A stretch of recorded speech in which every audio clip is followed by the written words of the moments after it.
Good morning students, कैसे हो सब लोग? बढ़िया। चलो, आपने क्या सीख लिया? तो रेजिस्टेंस के अंदर सीरीज पैरेलल सीख लिया, सेल सीख लिया। क्या सेल के अंदर सीरीज पैरेलल पॉसिबल है? हाँ दोस्तों, जैसे रेजिस्टेंस के अंदर हम लोगों ने series connection, parallel connection, combination सीखा था, बिल्कुल वैसे सेल का भी कॉम्बिनेशन हम लोग सीखेंगे। उसमें हम लोग क्या करने वाले हैं कि हमने क्या सोचा, सुनना ध्यान से। सीरीज का कनेक्शन सीखने के लिए मैंने 2-3 सेल को सीरीज में रख दिया। तो सर ऐसे नहीं, आप हमें एक्सप्लेन करो। तो ये देखो दोस्तों, एक लाइन ड्रॉ कर दी मैंने, उसके अंदर मैंने 3 पॉइंट बनाए, ए बी एंड सी। ध्यान से, कोई चिंता मत करो। ये मेरा फर्स्ट सेल, ये मेरा सेकंड सेल। आप सब जानते हो, हर एक सेल होगा उसका अपना कुछ ईएमएफ होगा, यानी उसका ईएमएफ E1, दूसरे का ईएमएफ E2। हर एक सेल का अपना इंटरनल रेजिस्टेंस होगा, ये हो गया R1, ये हो गया R2। करंट की बात करो तो जो फ्लो होने वाला है, याद रखो, सपोज मैं इसका डायग्राम इस तरफ ड्रॉ कर रहा हूं तो हर एक में इस तरफ ही आएगा, क्योंकि सीरीज कनेक्शन के अंदर करंट कांस्टेंट रहेगा। रिपीट, सीरीज कनेक्शन के अंदर करंट कांस्टेंट रहेगा। ये दोनों सेल एक दूसरे को एक ही लाइन में रहेंगे, यानी करंट को पास होने के लिए सिर्फ और सिर्फ एक ही पाथ अवेलेबल है, और कोई पाथ अवेलेबल है नहीं, इसलिए उसका करंट कैसा रहने वाला है? कांस्टेंट। सर ये भी क्लियर हो गया। अब आप उसमें से कुछ ढूंढ के लाओ। तो मैं ये बोल रहा हूं कि आप ये दोनों पॉइंट को देख रहे हो। तो मैंने क्या सोचा कि मैं एक काम करूं, दो चीज का अलग अलग सोचूं। सबसे पहले मेरे को ये पुराना फॉर्मूला याद है, टर्मिनल वोल्टेज वाला, V = E - IR। दोस्तों ये तो हमें यानी प्रीवियस थ्योरम में देख चुका है, तो ये तो पक्का रखना ही पड़ेगा। अब इसके बेस पे हम लोग क्या सीखने वाले हैं? तो फर्स्ट A से B का फाइंड करते हैं, यानी A to B वाले। तो आप सब जानते हो कि इस तरफ करंट पास हो रहा है, नहीं, इसका पोटेंशियल V है, इसका पोटेंशियल VB, इसका पोटेंशियल ज्यादा है, तो क्या करना पड़ेगा? VA - VB। फॉर्मूला हमारे पास रेडी है, = E - IR। पर स्टॉप, इसका ईएमएफ E1, इसका इंटरनल रेजिस्टेंस R1। यहाँ करंट को नहीं लिखना, करंट तो I ही रहेगा। रिपीट, करंट I रहने वाला है। तो ये क्लियर है। तो मेरे को दूसरा सिखाओ, B से मेरे को C तक पहुंचना है। तो इसका पोटेंशियल VB, इसका पोटेंशियल VC = E - IR। तो इसका ईएमएफ E2, इसका रेजिस्टेंस R2। तो आपके पास ये तो जो फॉर्मूला आ गए दोस्तों, इन दोनों फॉर्मूला को ध्यान से देखो और इनको सिंप्लीफाई करना स्टार्ट करो। तो मैंने क्या सोचा, इन दोनों का एडिशन करता हूं। रिपीट, इन दोनों का एडिशन, यानी मैं कर रहा हूं क्या?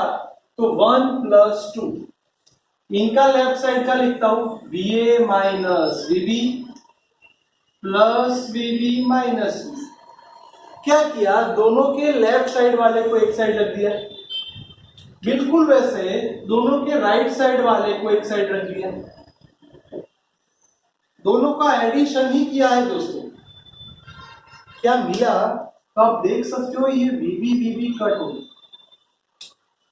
हमारा फॉर्मूला कुछ ऐसे मिला, VA - VC, E वालों को मैं एक साथ लिखूं तो E1 + माइनस। अब इन दोनों को एक साथ लिखने जाओ तो दोनों में से I कॉमन है दोस्तों, क्या लिखूंगा? R1 + R2। आपको लगे सर ये आपने आंसर ला दिया, हाँ मेरा काम हो गया, मेरा काम हो गया, मैंने इसका इक्विवेलेंट आंसर ला दिया। पर हमें इतनी बड़ी सर्किट को स्मॉल सर्किट में एज्यूम करना है, तो ये हमारा A, ये हमारा C।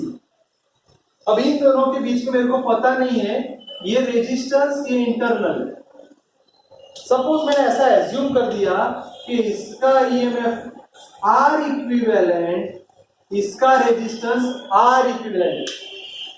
मैंने इसलिए इतनी बड़ी सर्किट को इतना छोटा लिखा क्योंकि मेरे को n सेल के लिए सोचना है, 2-3 सेल के लिए नहीं। अगर जितने भी सेल लाने लाओ मैं आंसर ला दूंगा। तो चलो इसका आप मेरे को सिंपल करके दिखाओ। बोलो इसका पोटेंशियल क्या लिखोगे? VA, इसका पोटेंशियल VC, तो आया VA माइनस VC।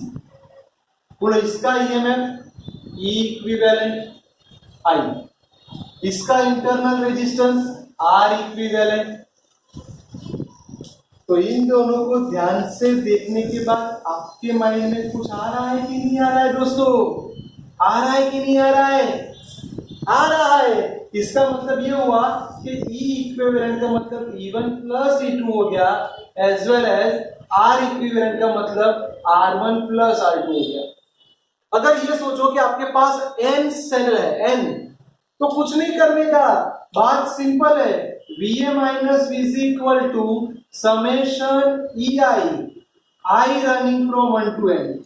इसके लिए अगर आपके पास n सेल अवेलेबल है तो सबके ईएमएफ का एडिशन, रिपीट, सबके ईएमएफ का addition minus I sigma R equivalent, I running from 1 to n, सबके इंटरनल रेजिस्टेंस का भी एडिशन। यार कितना मस्त हो गया कि सर मैंने एक यूनिवर्सल आंसर ला दिया कि मेरे को नीट जेडब्ल्यू जैसी कोई भी एंट्रेंस एग्जाम होगी मैं डायरेक्ट इसमें वैल्यू पुट करूंगा, आंसर रेडी।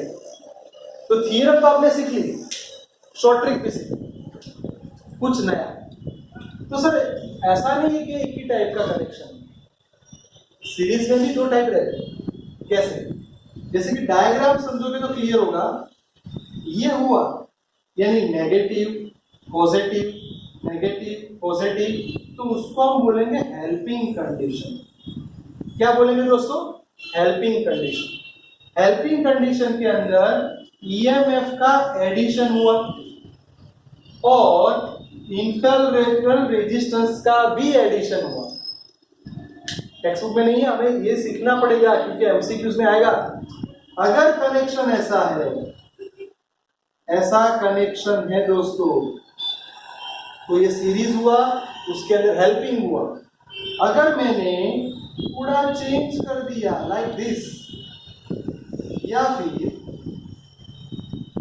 ऐसा कनेक्शन कर दिया, तो इसका मतलब दोनों के नेगेटिव नेगेटिव साथ में, दोनों के पॉजिटिव पॉजिटिव साथ में। तो दोस्तों इसको बोलेंगे हम लोग अपोजिट कंडीशन। क्या बोलेंगे उसको? Opposite condition. क्योंकि देखो दोनों का सेम सेम पोल एक तरफ आ गया, दोनों का पॉजिटिव एक तरफ आ गया, दोनों का नेगेटिव एक तरफ आ गया। तो क्या वो दोनों एक दूसरे को हेल्प करेगी कि अपोज करेंगे? अपोज करेंगे।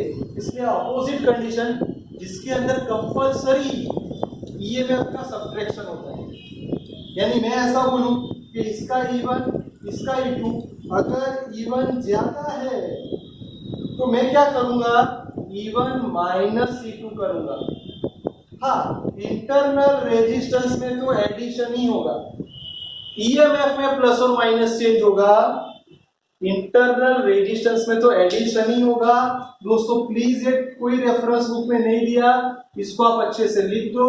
ये एक नहीं, बहुत सारी जगह काम में आने वाला है। मोस्ट आईएमपी है, बहुत ही बढ़िया है बच्चों, अच्छे से लिखना।